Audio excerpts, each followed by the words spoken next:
Dua tablet obat. Bab 231.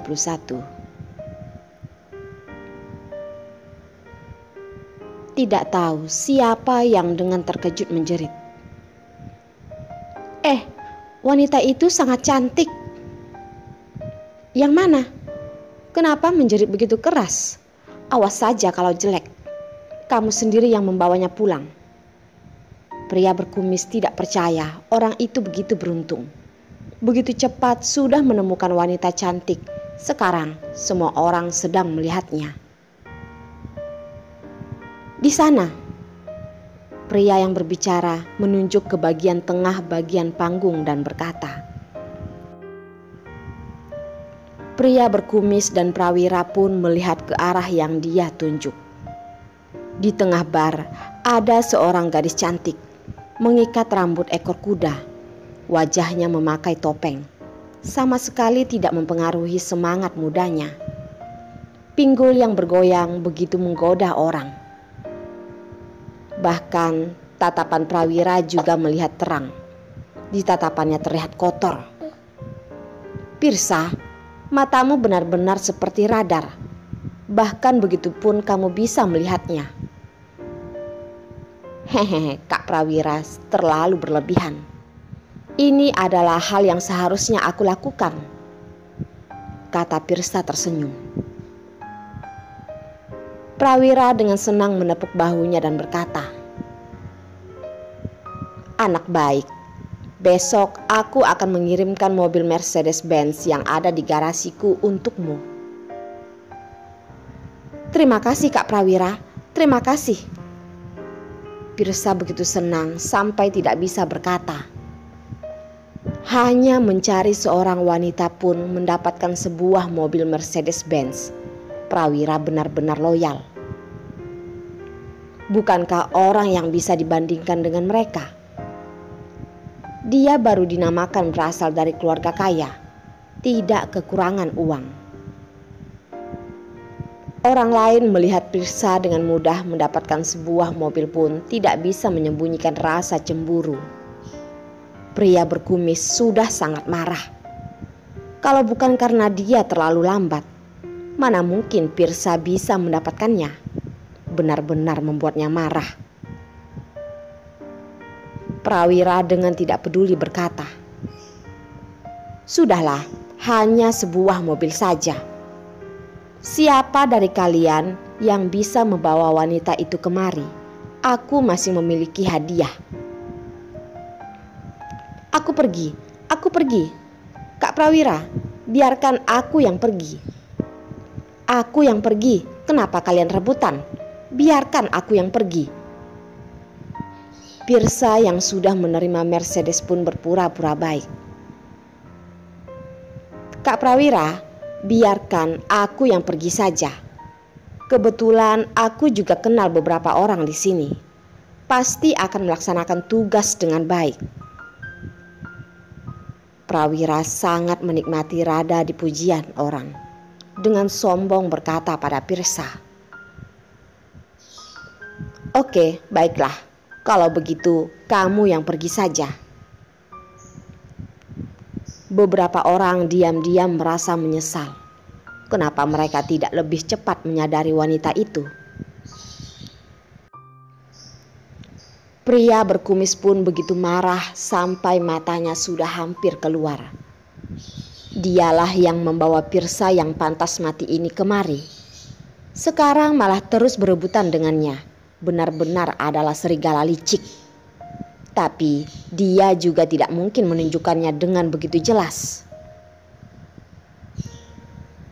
Pirsa membawa beberapa orang berjalan ke arah gadis dengan rambut ekor kuda. Prawira dan yang lainnya hanya melihat. Wanita dengan rambut ekor kuda itu bertengkar sejenak dengan Pirsa. Akhirnya tetap tidak bisa melawan orangnya dan ditarik oleh dua pria. Teman gadis dengan rambut ekor kuda itu juga dipukul oleh orang Pirsa. Berbaring di lantai dan tidak bisa bangkit. Di tempat yang begitu kacau, pertengkaran kecil yang seperti ini tidak akan menarik perhatian orang. Mata pria berkumis berputar Dalam hati langsung memiliki rencana, mendekati Prawira dan berbisik padanya. Prawira mengangkat alis melihatnya dengan tidak memungkiri berkata, "Aku tidak ingin memainkan seekor ikan mati di ranjang. Apakah obatmu ini aman atau tidak?" "Kak Prawira, kamu tenang saja. Obat ini untuk membantu gairah.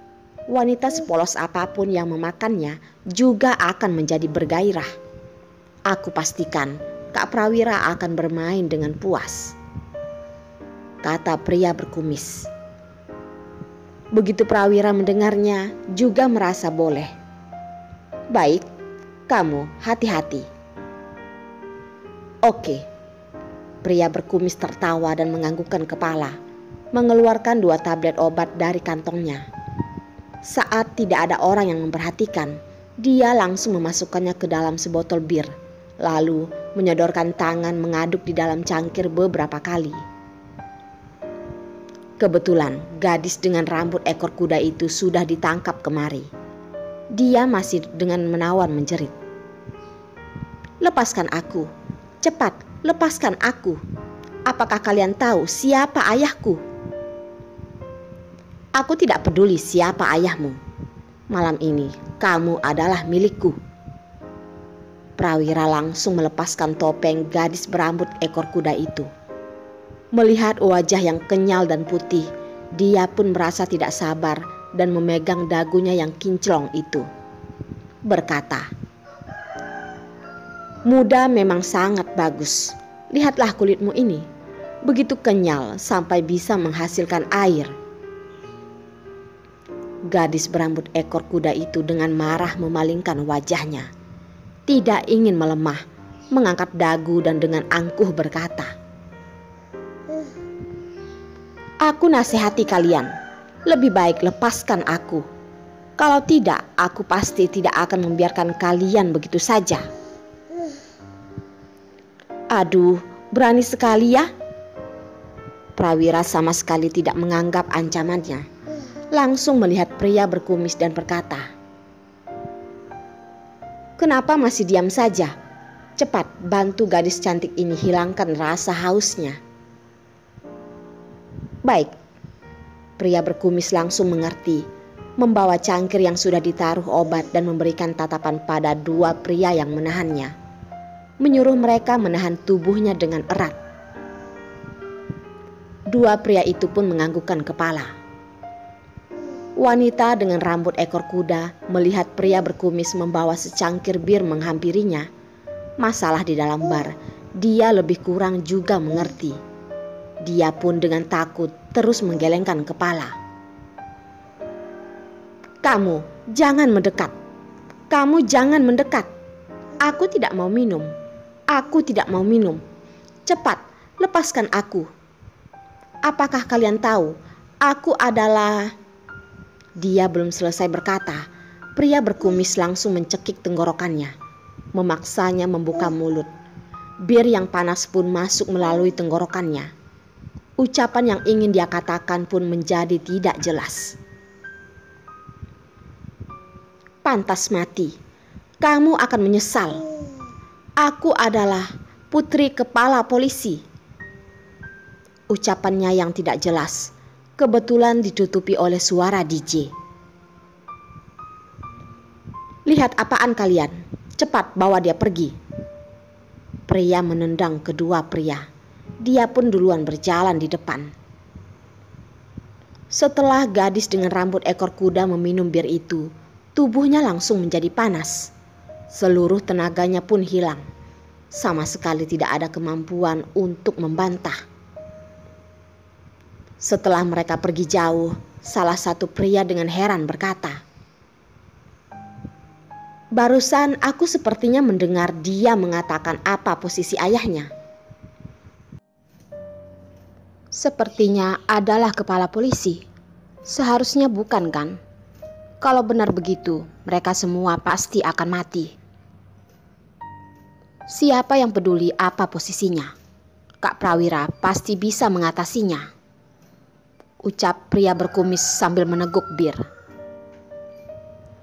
Benar juga ya. Bagaimanapun di belakang keluarga Zhang masih ada keluarga Hu. Berapa orang di kota Leidong yang bisa melawannya? Setelah pria itu berpikir, dia juga ikut dalam permainan itu.